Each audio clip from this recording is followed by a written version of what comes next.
Every time you throw your phone down after losing to a Mega Knight spammer, that's not failure. That's design. Because in Clash Royale, the cards you hate the most aren't mistakes. They're part of the plan. They frustrate you, tilt you, make you rage. But they also keep making you come back.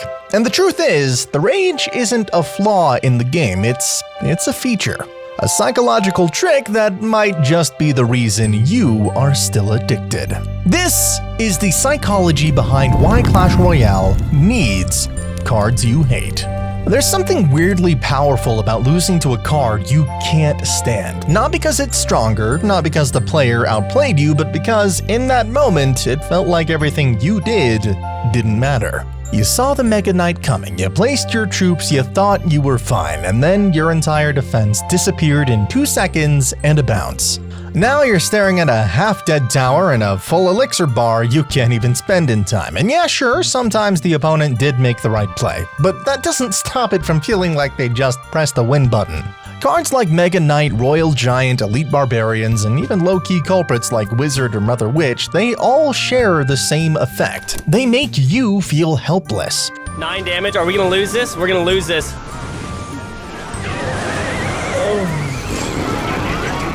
They make you feel like your plan didn't matter, and the result is something every competitive game developer dreams of. You care. You care a little too much. And this is where the psychology kicks in. There's a concept known as perceived agency. That being the idea that players want to feel like their choices directly impact the outcome. So when a card takes that away, when a loss feels unearned, the player doesn't just feel disappointed. They feel robbed. And robbed players don't walk away. They come back. They want vengeance. Clash Royale doesn't need every card to be balanced perfectly in the traditional sense. What it needs is emotional imbalance. That spike of tilt. That grr moment that makes you crash out, throw your hands up, and shout, "Bro, seriously?" But here's the twist. Anger is a more powerful motivator than joy. That might sound strange at first. I mean, we're wired to think of games as fun, something you play to feel good, to enjoy yourself. I mean, as Reggie put it, if it's not fun, why play?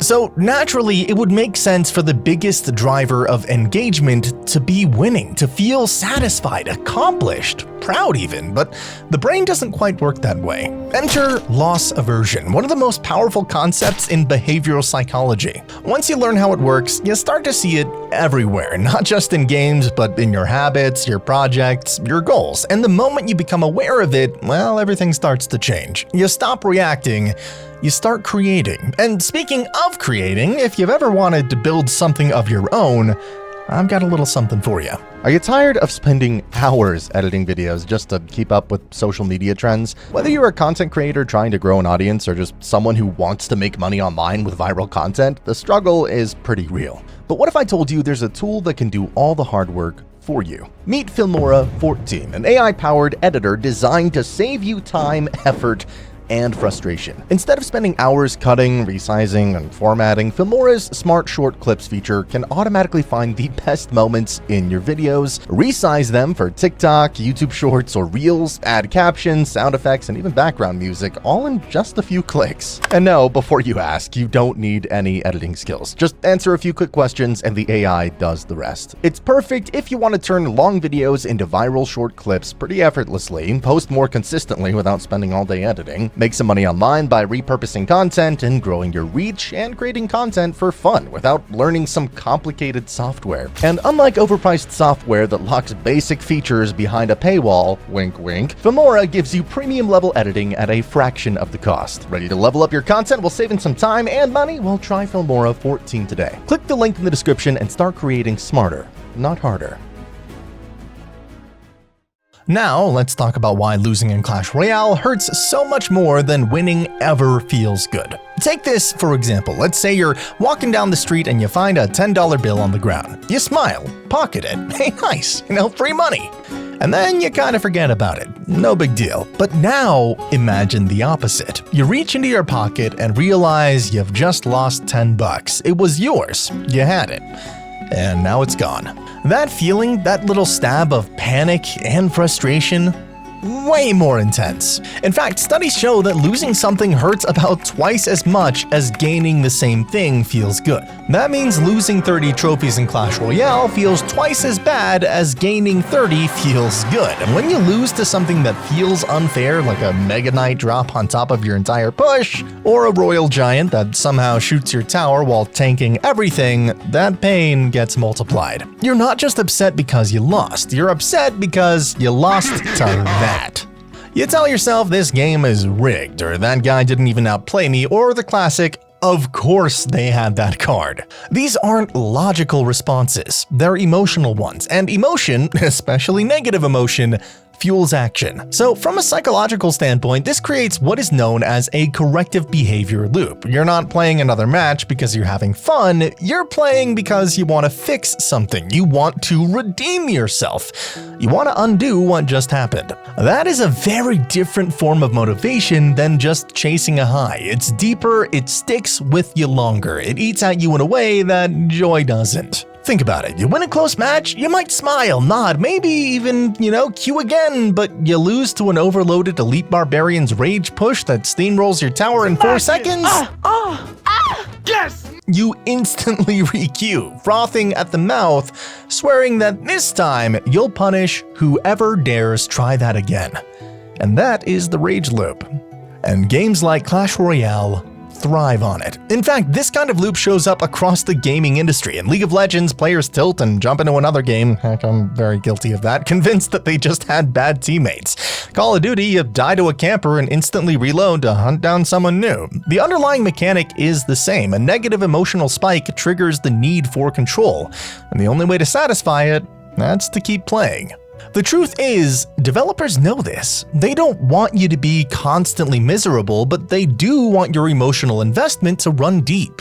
Because that's what keeps you coming back. Not excitement, but obsession. Not just fun, but unresolved tension. God. No! Oh my god. I am so done with this stupid game! You lost. He's throwing stuff down the road. I am done! You know what? I am... How can you lose to a trainer? You know the whole can't end on a loss thing. I've stayed up to 4 a.m. quite a few times on that mindset. And that hate you feel for a card like Mega Knight, that is the perfect emotional storm because it's specific. You aren't mad at the game, you're mad at him. That one unit and the player using it. That one annoying, infuriating, unbalanced feeling card that made you lose a game you thought you had in the bag. And that specifically matters. It gives you a target, it gives you something to beat, which gives you a reason to queue up again and again. Now, ask yourself, how many times have you played just one more match, not because you were having a good time, but just because you were mad? How many times did you close the app only to open it again 30 seconds later just to prove a point? That's not coincidence.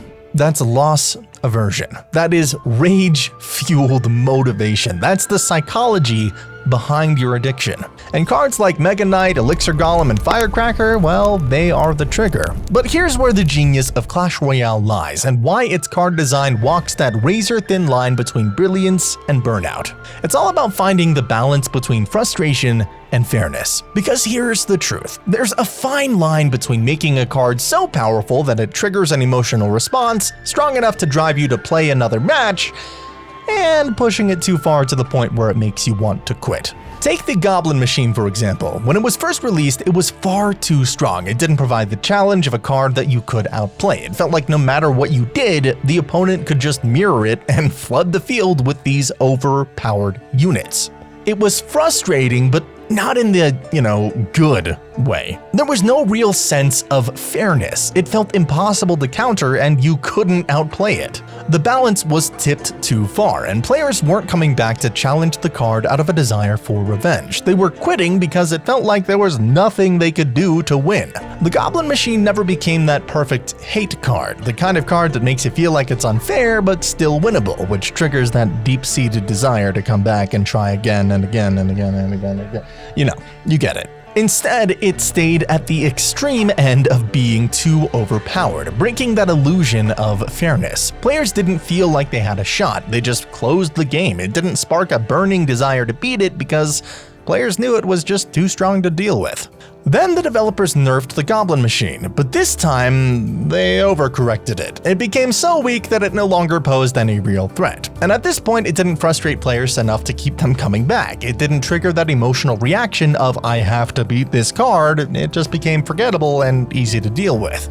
What we're left with is an example of a card that never struck the balance of being a hate card. It was either too strong to be fair or too weak to matter. In both cases, it lacked the emotional impact that makes players want to come back for more. It is the perfect case study of what happens when the balance is tipped too far in either direction. Either the challenge is too great and the illusion of fairness breaks, or the challenge is too small and the card just doesn't spark any emotional reaction. Too much frustration can make a card toxic. Too little and you end up with something forgettable. The key is striking that perfect emotional balance. Cards need to be impactful, memorable, but not so overpowering that they steal the fun and excitement away. And let's be honest, cards like Mega Knight, Royal Giant, and Elite Barbarians, they're that perfect sweet spot between powerful and just annoying enough to make you want to get back at them. This psychological balancing act isn't just important for longtime players, it's absolutely vital for hooking new ones. Veteran players already have reasons to come back. They've likely spent hours climbing the ladder, collecting cards, mastering strategies, and maybe even dropping some money on the game. Sunk cost fallacy stuff. They're emotionally invested. But new players, they don't have that history. They're still testing the waters, deciding whether the game is worth their time, and that is where emotional engagement becomes a make or break factor. For newer or lower skilled players, that emotional spark often comes from their first real villain, a card that makes them rage and question the game's balance and desperately want to win. One of the best examples of this is the Witch. To experienced players, the Witch isn't particularly strong or threatening, she's quite weak actually, but to someone just starting out, she is a nightmare. Constantly spawning skeletons, standing safely behind a tank, she feels unstoppable. She becomes this larger-than-life problem that feels personal. But here's the trick. She is just manageable enough that with time and better cards or strategy, new players start to beat her. And when they do, that victory, that feels earned. Suddenly they're not just playing a game, they're overcoming challenges, proving something to themselves. That is the hook.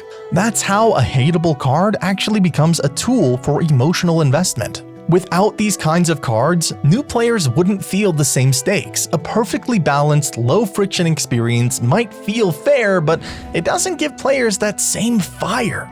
The Witch and cards like her serve as emotional milestones. They frustrate players just enough to make them care, and caring, that's what makes people stay. And certain cards like the Firecracker are just bound to be hated forever. In the end, it's not just about balancing stats. It's about balancing emotions, about creating those highs, those lows, and yes, those moments of sheer frustration that make the game so addicting.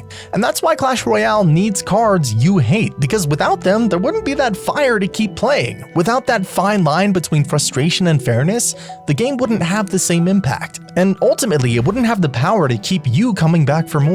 But balance isn't the only thing that keeps Clash Royale alive. Sometimes it's the chaos, the unpredictability, the weird little moments that were never supposed to happen. Glitches, bugs, unintended mechanics. What if those never got patched? What if Clash Royale never fixed them at all? Well, check the video on screen and find out. I'll see you there.